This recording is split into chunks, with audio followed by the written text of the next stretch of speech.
Espace TV. Espace TV, le 10 minutes.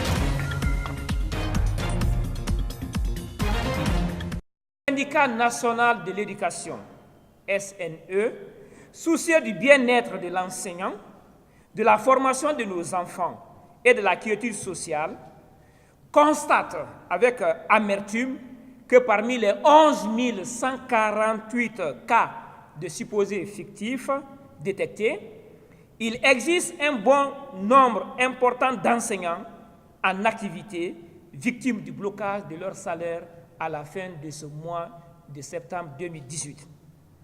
Ainsi, le SNE interpelle l'État à prendre une décision urgente pour la satisfaction des enseignants dans les cas suivants.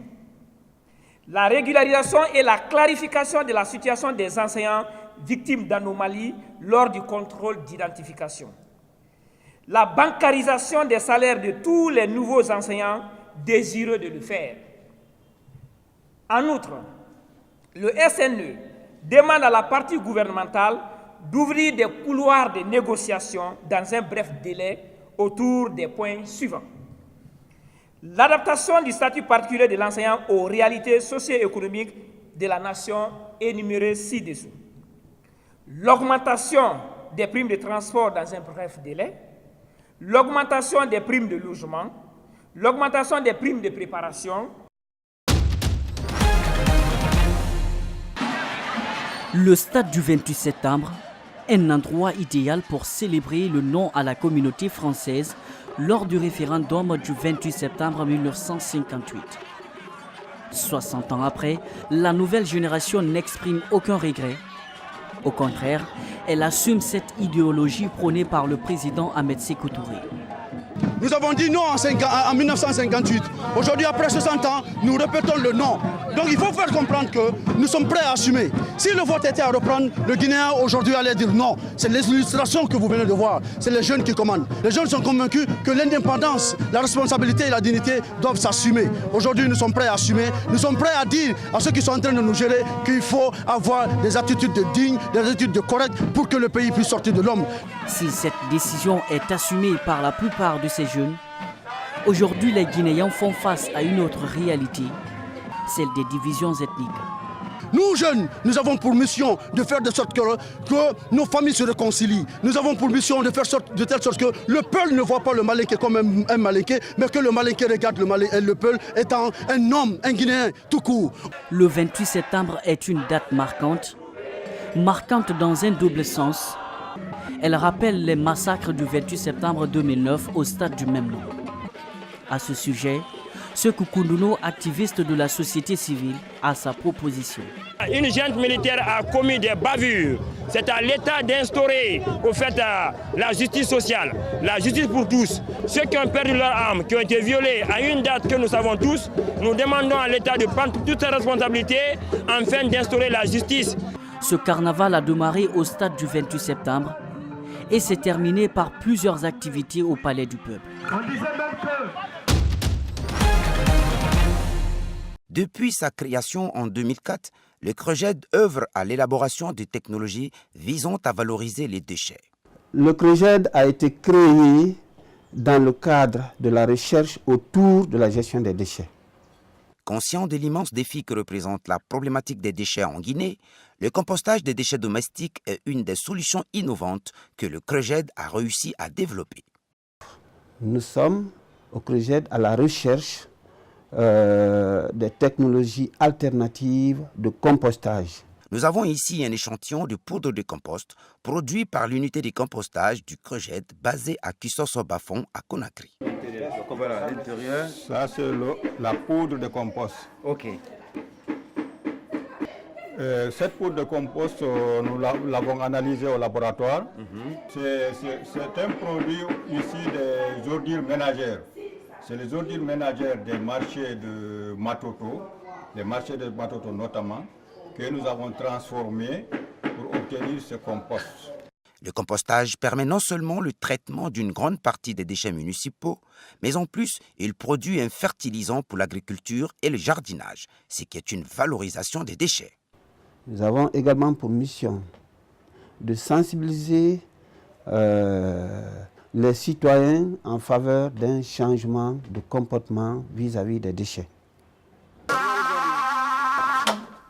À l'instar des autres centres de la sous-région, le CROGEG est résolument engagé pour être plus efficace afin que l'impact de son action auprès de l'État soit encore plus bénéfique pour les citoyens.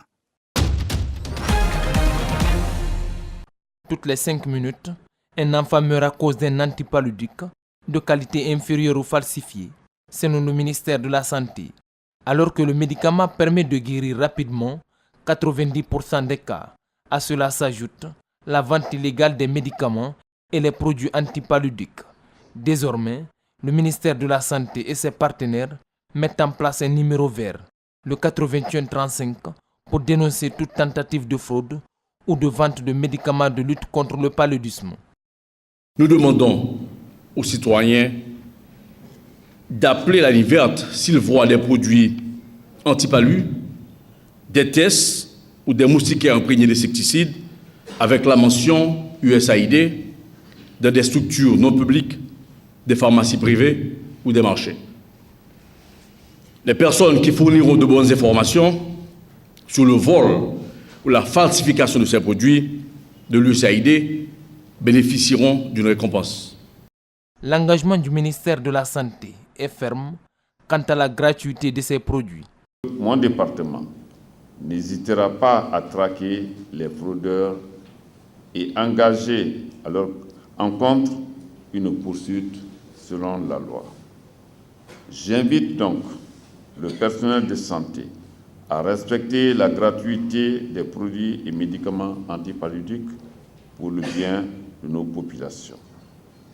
De même, je demande à la population de dénoncer toute tentative de fraude liée aux soins gratuits. Le numéro vert ne sera opérationnel qu'à partir du 1er octobre prochain. Ces médicaments gratuits de lutte contre le paludisme sont disponibles dans toutes les structures sanitaires du pays. Des files de camions à perte de vue et des bouchons sans fin, l'accès au port de Lagos est un véritable cauchemar. Les camionneurs mettent en moyenne plusieurs semaines pour charger ou déposer un conteneur. Ils sont obligés de manger et dormir sur place malgré les dangers. Aujourd'hui, ça fait 1 mois, 2 semaines et 3 jours que je suis coincé dans ces bouchons.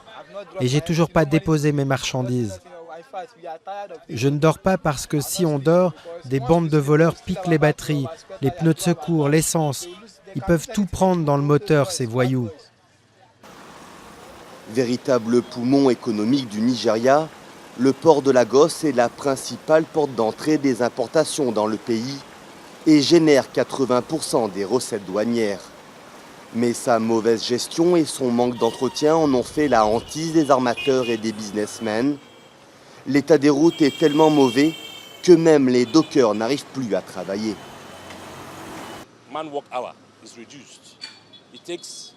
Le nombre d'heures de travail a été réduit.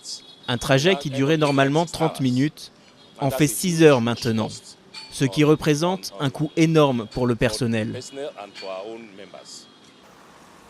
Le gouvernement nigérian est régulièrement accusé de négligence dans l'amélioration des infrastructures du port, malgré le lancement de travaux pour refaire les routes. En attendant, les coûts pour sortir un conteneur du port ont explosé.